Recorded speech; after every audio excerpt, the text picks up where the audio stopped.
Hopefully I got the sound on this. Ooh, okay. Hey, thanks for coming in to the Uncolored thing today that I'm doing.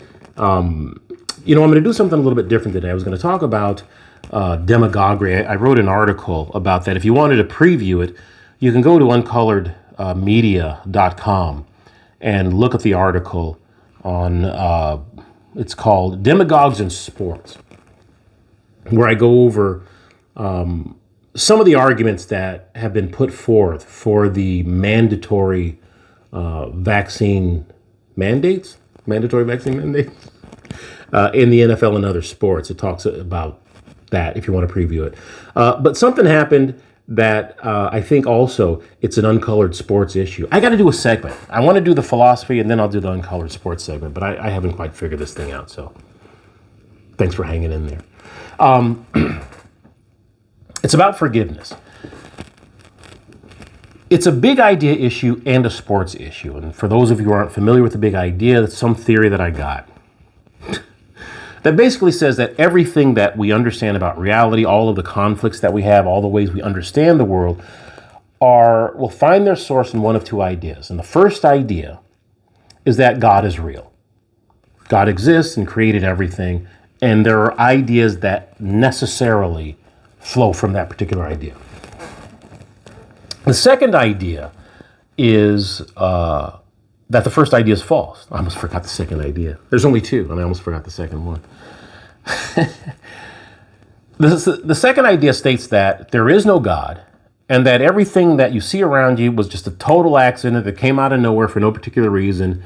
And some of the things from that are things like subjectivism. Marxism is the second idea. All of these utopian schemes you find will find their source in the second idea while borrowing ideas from the first idea, like compassion, love, and those kinds of things. One of the things that is at the bedrock of the first idea is forgiveness. Forgiveness is this thing that creates right relationships between people. Now, if you understand, if your worldview has a place in it for the first idea, and you understand it the way I do, then what you would understand is that God, creating the universe, sent Jesus down, who's also God, as a sacrifice for our sins. I'm terrible at this, the whole thing. That's why I don't do the Bible stuff. But that God gave Jesus as a sacrifice for our sins, and that allowed us to now have a right relationship with God. So that's what the whole forgiveness is for in that concept. But let me be less abstract about it, although, listen, you couldn't be less abstract than the forgiveness of your own sins.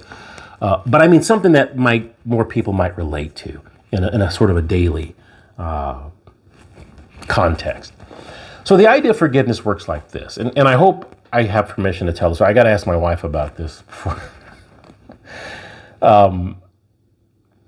So my wife, she's Japanese, but she's Japanese from Japan.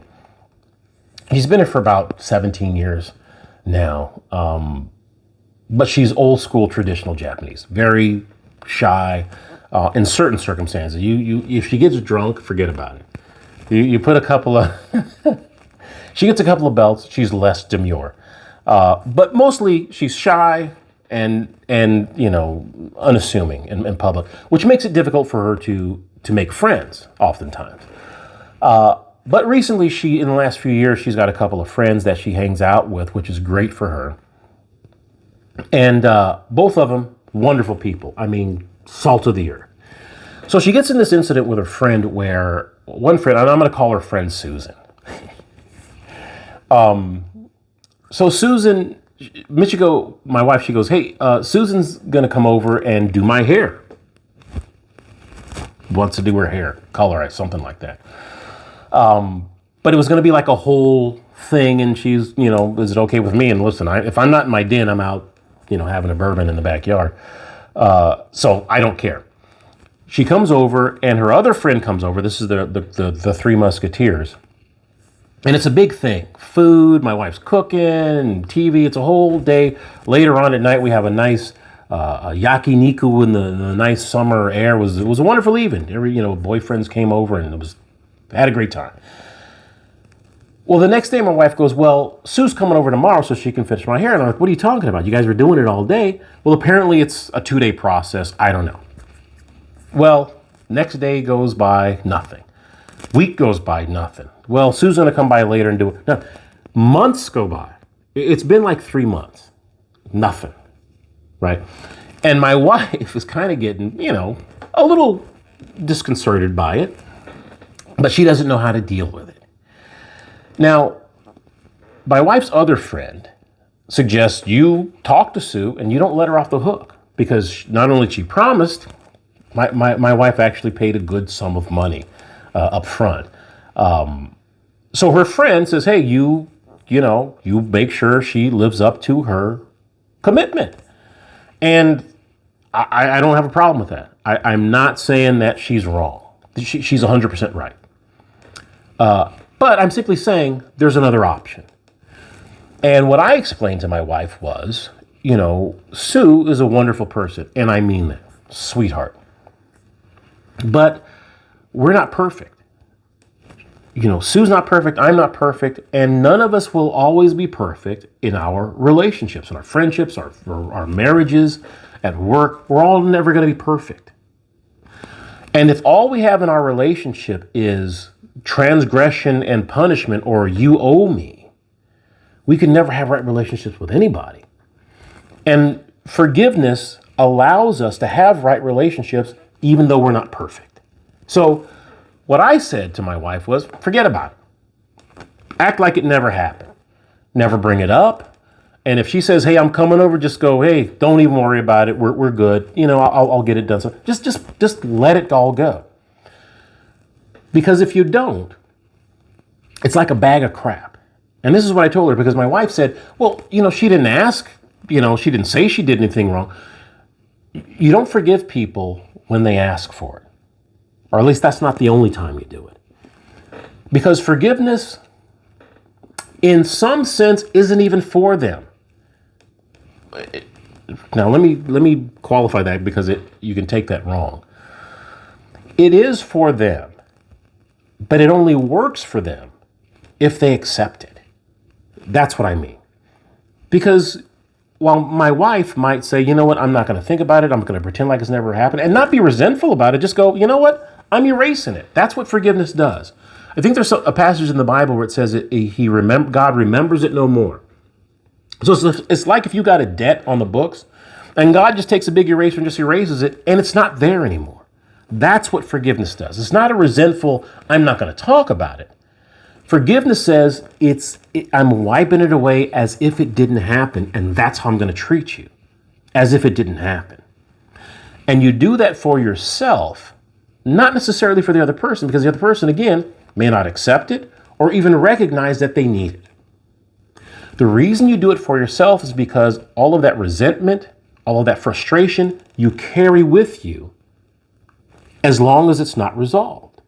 And it could be months, weeks, or years. Right? It could be you could have not even associated with the person for years, and something will come up and you go, oh, that's so-and-so, look what they did. Because you haven't forgiven them for it. And you're carrying around the burden of that frustration and that resentment, and it does you absolutely no good. So I told her, you need to just forget about it. Because if you keep that resentment, you're going to ruin the relationship. And if she's your friend, that's not why you want to ruin a relationship, because of your hair. And that's not to say that there isn't a reason why you don't want to keep the relationship going. I'm just not sure it's because your hair color didn't come out right or she didn't follow through on a promise. I'm just saying that may not be the reason why you want to cause or to continue the tension in the relationship and possibly end the relationship. Let it go. That was my solution. But I'm a guy. Hell do I know. So that was what I said. Now, the second problem was this for her. She goes, well, I still want to get my hair done. I go, well, go get your hair done. Now, this is the sweet, demure Japanese part of my wife. She goes, if I get my hair done and I show up to work with my hair done the way I wanted, it's kind of a slap in the face to Susan. It's kind of like putting it in her face that she didn't do it, so I went and got it done anyway, and she didn't want to make Susan feel bad. Which, and I get it, and that's sweet. That's my wife. She's a doll. But here was my response. If you, after Susan taking your money and not doing what she said she was going to do, right, you just say, I'm just going to go get it done anyway, and I'm going to let it all go. If she gets upset at you about that, now you might start thinking she may not be a friend you want to have. That, not because you hate her or anything like that, but you have to be very careful about the people who you spend lots of time around, and especially those people that you let into your personal circle. Because their habits, their ideas, they will eventually seep into you. And if they got bad habits and bad ideas, you're going to get bad habits and bad ideas. So, and I don't think Sue would. I really don't think she would be that kind of person. But if she did, if she goes, hey, what are you doing getting your hair done? I didn't do it. I told my wife, I go, that might be at the point where you start thinking, maybe we shouldn't be hanging out together. Because that's kind of crazy, right? So that's the idea of forgiveness. You're not doing it necessarily for the person. You're doing it for yourself so you can move on without the resentment, but you can also make a way to have a right relationship with people again. That's what forgiveness is done. That's one of the things that forgiveness is. Now, not, listen, I'm no scholar or anything. I'm sure people could talk about it better than I do, but that's what it seems like to me. Why am I even bringing that up? John Gruden, okay?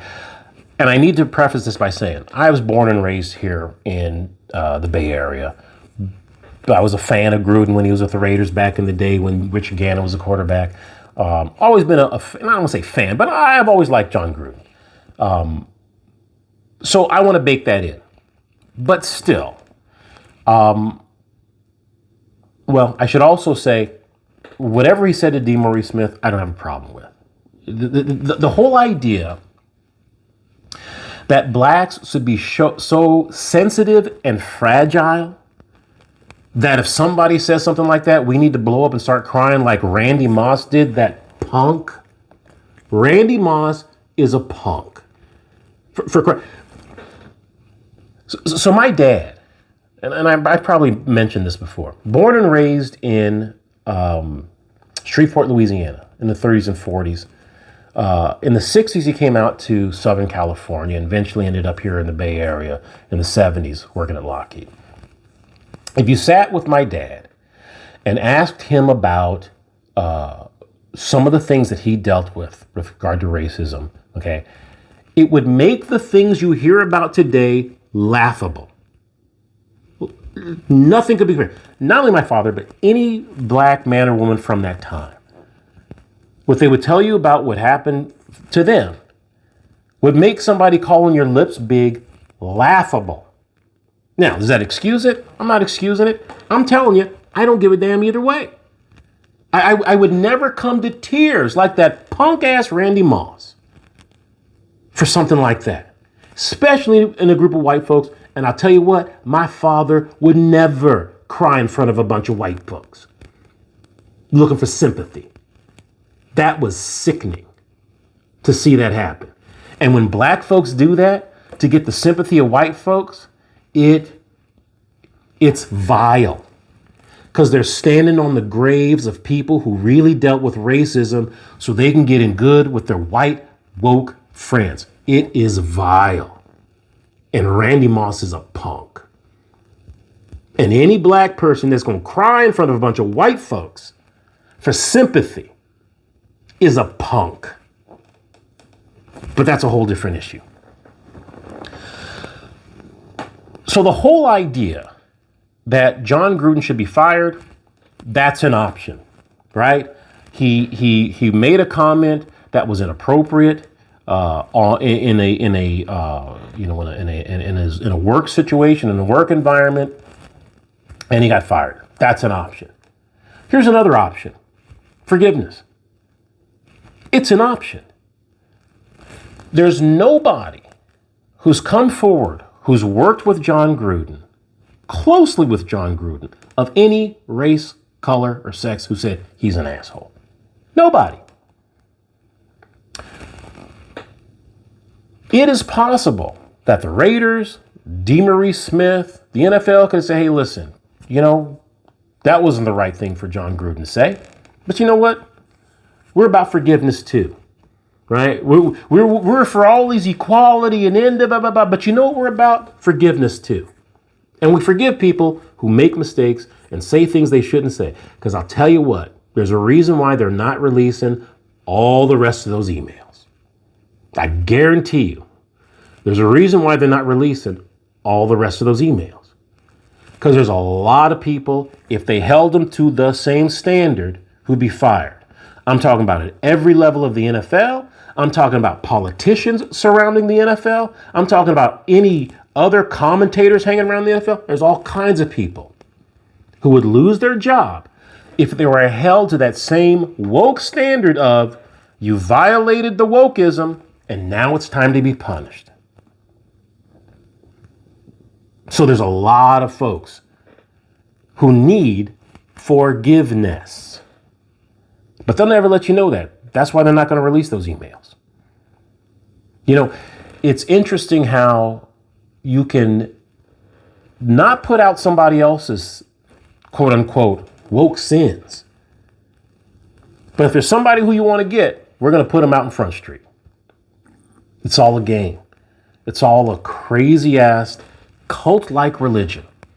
And for anybody who thinks that they don't believe in God, they just don't understand their own worldview. Everybody believes in God. And I'm sure I've said this before.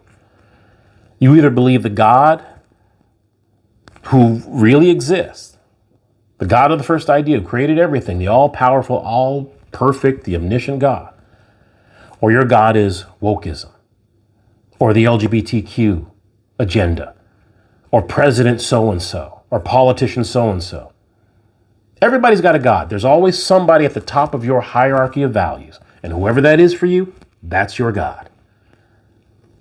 So any religion that you're a part of has these concepts of you failed and here's your punishment. But it's the Judeo-Christian religious idea that is the foundation of our American society that has the concept of, we also forgive people too. We also want to make a way so people can have right relationships with each other. And that's not only by remaining strict adherence to our religious precepts. Yeah, you can violate the precepts. You're going to make a mistake. That's okay. We're going to forgive you. It doesn't happen in social justice. It doesn't happen in the woke religion, in that crazy ass cult. So that's why I think forgiveness is important. You have to make a way. Well, you don't have to. But what forgiveness does is it makes a way for people to have right relationships with each other without holding them to a standard that no one can live up to. Nobody can live up to the standards of any religion. That's why forgiveness is so important. All right, that's enough of me. I'm talking about forgiveness. What I wanted to leave you with today is not necessarily Delano Squires. I do that all the time. I got tons of stuff here, but I'm going to kind of piece it out just a little bit. But I'm going to leave you with actually Jason Whitlock. It's the only show I watch. One of the few shows that I watch. Fearless with Jason Whitlock. He's talking about, he's been for the last couple of episodes, few episodes, talking about the comedy special by Dave Chappelle, which is a landmark special. But he's now specifically talking about Aaron Rodgers and how he thinks it relates to it. And so there's a couple of clips I'm going to play, and I think it's really, really good for you to listen to. But what I would really like you to do is you should listen to the whole show in its context. Fearless with Jason Whitlock is an amazing show. Delano Squires is amazing. He's got Steve Kim on there, who's also a fantastic story. This guy, Steve Kim, he was with ESPN for 2 years. I never heard about him. But the reason I never heard about him apparently is because he's not woke. And you have to be woke in ESPN if you want to get out there in front. You have to be one of those crying assholes like Kirk Herbstreit or Ryan. I can't remember that dude's name. Ryan something or other. If you want to be on ESPN, this Steve Kim is amazing. So watch the Jason Whitlock show. Here's a quip. Here's a clip of Jason Whitlock talking about Dave Chappelle and Aaron Rodgers denouncing the woke religion. All right, that's enough of me. I'm out of here. Well, let me get to this fire starter. Add NFL superstar Aaron Rodgers to the list of people inspired by Dave Chappelle's Netflix special, The Closer. On Tuesday, during his regular appearance on the Pat McAfee show, the Packers quarterback and reigning NFL MVP went out of his way to attack the woke and cancel culture. When McAfee engaged Rodgers in a conversation about reaction to Rodgers' end zone celebration and taunting of Chicago Bears fan, the quarterback screamed, "I own you." Rodgers pivoted to discussing his disdain for woke culture. Here's a clip of Rodgers, kind of setting up the conversation. But when I got down to my knee and I looked up, all I could see and hear was obscenities. And I don't know, it just spur of the moment hit my mind. I talked about, the blacking out idea. The blacking out is just things happen that they're not planned. I didn't plan on telling the crowd that I own them. There's always conversation between players and fans, and most opposing fans are like the Chicago fans. They're just not the happiest and friendliest of back and forths. But I found out about it after the game, and I realized that it was, probably gonna be a thing. Not maybe as big a thing as it went to, with, some of the things that I saw. But that is the state of our media. And let me just, and really our culture, not just media, but that's the state of our culture, I think. This woke PC culture. Let's be clear here, though. The woke did not attack Aaron Rodgers for his in-your-face celebration. In fact, people celebrated it. I think Rodgers knows this. McAfee certainly does. He eventually told Rodgers that all he saw across social media were people praising Rodgers. Rodgers was clearly looking for an avenue to express his dislike of PC culture. He told McAfee how much he enjoyed appearing on his podcast because it gives him a platform to showcase his true personality and flex his intellectual chops.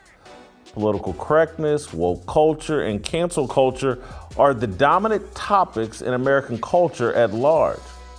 Rodgers wants to talk about it. My suspicion is Rodgers wants to show support for Dave Chappelle, the Harriet Tubman of closeted real men. Chappelle is freeing the mentally enslaved. Rodgers used McAfee's show as an underground railroad to intellectual freedom. Let's hear a little bit more from Aaron Rodgers with McAfee. There's a PC woke culture that exists, and there's a cancel culture at the same time.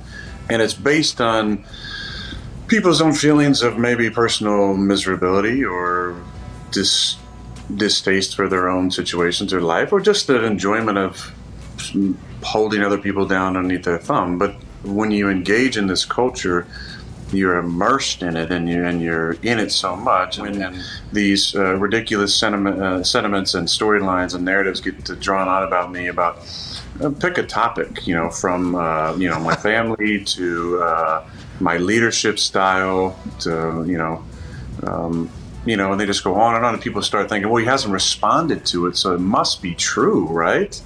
And they run with these stories, right? And then when I respond to it and set the record straight, when I finally said, okay, enough is enough. This thing has gotten so far and it's so ridiculous at this point that I'm being sensitive. You see what Rodgers did there? He personalized his opinion and pointed out that he believes the sports media have leaned into false narratives about his personal life, his motives, and his leadership style. He insinuated the sports media have tried to cancel him and or diminish him with false narratives. It's what Rodgers did is clearly a bit of a stretch if you can't acknowledge Rodgers' true agenda. He was looking for an excuse to dump on cancel culture.